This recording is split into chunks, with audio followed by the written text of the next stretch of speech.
வணக்கம் நண்பர்களே. தினமும் பழங்கள் சாப்பிடுவது ஆரோக்கியத்திற்கு நல்லது என்று அனைவருக்குமே தெரியும். ஆனால் ஒரு பழம் தான் சூப்பர் ஃபுட்டு என்று சொல்லலாம். அது என்னென்னு பார்த்திங்கன்னா பப்பாளி பழம்.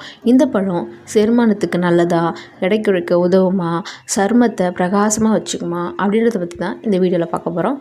வாங்க வீடியோவை முழுசாக பாருங்கள். பிடிச்சிருந்தா லைக், கமெண்ட், சப்ஸ்கிரைப் செய்யுங்க. வாங்க ஆரம்பிக்கலாம். பப்பாளியில் நிறைய முக்கிய சத்துக்கள் இருக்குது. அது என்னென்னு பார்க்கலாம். விட்டமின் ஏ கண்ணுக்கு ரொம்ப நல்லது. விட்டமின் சி நோய் எதிர்ப்பு சக்தியை அதிகரிக்கும். ஃபைபர் செரிமானத்திற்கு உதவுகிறது. ஆன்டி ஆக்சிடென்ட் சருமத்தை பிரகாசமாக வச்சுக்குது. பேபெயின் என்னும் என்சைம் ஜீரணத்தை மேம்படுத்துகிறது. இதனால் பப்பாளியை உணவில் டெய்லி சேர்த்துக்கோங்க. அதனால நம்மளுக்கு நிறைய நன்மைகள் கிடைக்கும். அதில் முக்கியமான நன்மைகள் என்னன்றதை பார்க்கலாம். ஃபர்ஸ்ட் ஒன்று, செரிமானத்திற்கு சிறந்தது. இதில் உள்ள பேபெயின் என்னும் என்சைம் உணவை நன்றாக ஜீரணிக்க உதவுகிறது. மலச்சிக்கலையும் தீர்க்கும். செகண்ட் ஒன்று என்னென்னு பார்த்திங்கன்னா, சருமத்துக்கு ரொம்ப நல்லது. இதன் ஆன்டி ஆக்சிடென்ட்டு சருமத்தை மென்மையாக்குகிறது. முகப்பரு மற்றும் கருமைகளை நீக்க உதவுகிறது. தேர்ட் ஒன்று என்னென்னு பார்த்திங்கன்னா, இதய ஆரோக்கியம். பப்பாளி ஹைப்பர் டென்ஷனை கட்டுப்படுத்தும். இதய நோய்களையும் தடுக்கும். ஃபோர்த் ஒன்று என்னென்னு பார்த்தீங்கன்னா, எடை குறைய உதவும். குறைந்த கலோரி கொண்டது. எடை குறைக்கும் போது நல்ல டயட் பயம். அதிகமான நார்ச்சத்து கொண்டது. அதனால் வயிறு நிறைந்த உணர்வு தரும்.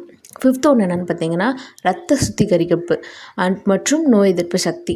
ரத்தத்தை சுத்தமாக செய்து உடலில் நச்சுகள் எல்லாத்தையுமே இது நீக்கிக்கிறது. நோய் எதிர்ப்பு சக்தியை அதிகரிக்கும். சளி, காய்ச்சல் அதெல்லாம் வராமல் இது தடுக்குது. பப்பாளி எப்படி உண்ண வேண்டும் அப்படின்றத பற்றியும் சொல்கிறவங்க. காலையில் பப்பாளி பழம் சாப்பிட்லாம், ரொம்ப நல்லது. பப்பாளி ஸ்மூத்தி செஞ்சும் சாப்பிட்லாம், அது இன்னும் டேஸ்ட்டாக இருக்கும். பப்பாளி காயை சமையலில் சேர்த்து நம்ம பொரியல் அந்த மாதிரி எதனா செஞ்சு சாப்பிட்டாலும் அதுவும் ரொம்ப அருமையான நல்ல பழமாக தான் இருக்கும். சருமத்தை பப்பாளிக்கு பேஸ்ட் மாதிரி செஞ்சு நம்ம ஸ்கின்லலாம் அப்ளை பண்ணிட்டு வந்தோம் அப்படின்னா அந்த சருமத்திற்கு ரொம்ப நல்லதுங்க. யாரெல்லாம் பப்பாளி சாப்பிடக்கூடாதுன்னு பார்த்தீங்கன்னா, கர்ப்பிணி பெண்கள் அதிகமாக சாப்பிடக்கூடாது. டாக்டர்கிட்ட கேட்டுட்டு தான் சாப்பிட்ணும். அதுமாதிரி அலர்ஜி பிரச்சனை இருக்கவங்களும் டாக்டர்கிட்ட கேட்டுட்டு தான் சாப்பிட்ணும்.